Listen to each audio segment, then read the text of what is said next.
Diane Abbott. Thank you very much, Madam Deputy Speaker. It's the fact that the House of Commons has spent the whole day in tribute to Nelson Mandela is of course a tribute to the man himself, but it's also a tribute to the thousands of Africans who struggled for their freedom. It's a tribute to, you know, the activists, Steve Biko. It's a tribute to the ANC. It's a tribute to the ANC in exile, but it's also a tribute to the thousands of ordinary people, I think in all of our constituencies, who stood on street corners and who campaigned down the decades to make the release of Nelson Mandela possible. I will always remember where I was when I saw Nelson Mandela released from prison. And he came out of prison hand in hand with Winnie Mandela. I also remember the BBC newscaster that was doing the bulletin. It was a friend and one of our most loved newscasters, Maurice Stewart. I'll never forget that memory. And the reason I will never forget that memory is the struggle against apartheid and the struggle to free Nelson Mandela was part of the warp and the weft of my life as a young activist in the late 70s and 80s. There were the meetings, there were the pickets, there was the examining the oranges to make sure they were, you know, I think a lot of us have been there, right? There were the donations. You know, it was for a certain generation, it was the iconic international struggle. And there were points when you thought it was just struggle, and he couldn't be released. So to see those television pictures and him hand in hand with Winnie was just an extraordinary moment for me. We've had some brilliant speeches in this debate. The former leader of my party, the member for Dunfermline East, is one of the best speeches I've ever heard him make, and I've heard him make some brilliant speeches going right back to the 80s when I was first a member of this House. My friend, member for Derby South, made a very important speech reminding us that Mandela was in fact a politician first and last, and about the importance of the practice of politics. And the member for Neath, who was one of the heroes of the anti-apartheid struggle, you might say it was his finest hour, reminded us of his childhood and his family, and he had a very touching vignette of Winnie Mandela leaning down to kiss two white children. And let me just say a sentence about Winnie Mandela. Winnie Mandela did terrible things.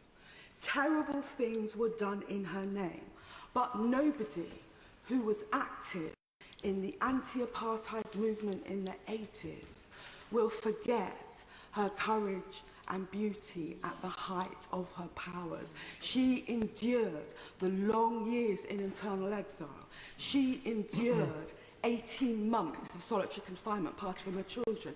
She endured the beatings and her friends and comrades killed and blown up around her. And as I say, she did terrible things, but we cannot take away, at the height of the anti-apartheid struggle, what a transcendent figure she was. We've heard today about Nelson Mandela and his achievements. I remember seeing him on his first visit to the UK, and the extraordinary thing about him was not just his presence and charisma, but there was no sense of bitterness, which he was entitled to do, having spent 28 years in prison and seen what had happened to his friends and family.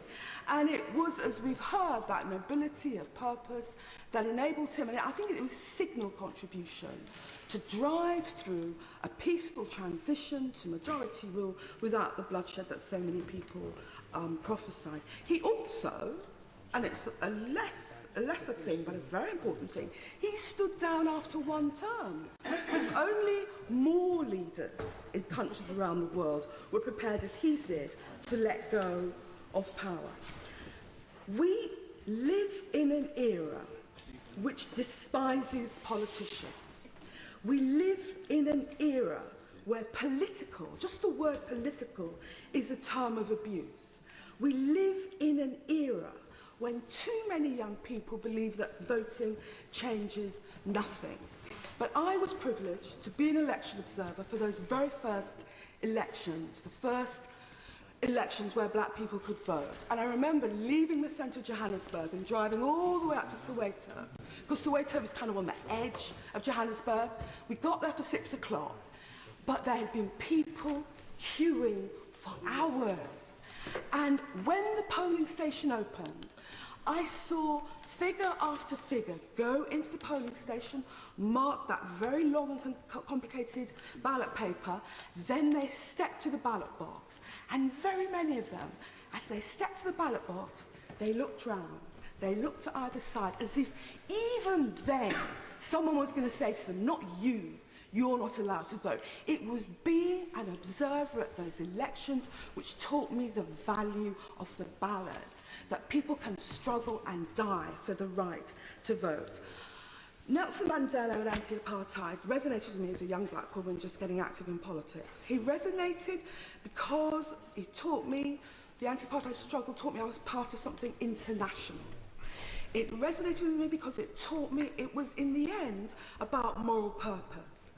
And it resonated with me because it taught me that if you believe in something, you should push on because evil cannot stand. I think there is no more respected politician here in the UK amongst young people than Nelson Mandela. It's a privilege to be allowed to speak in this debate.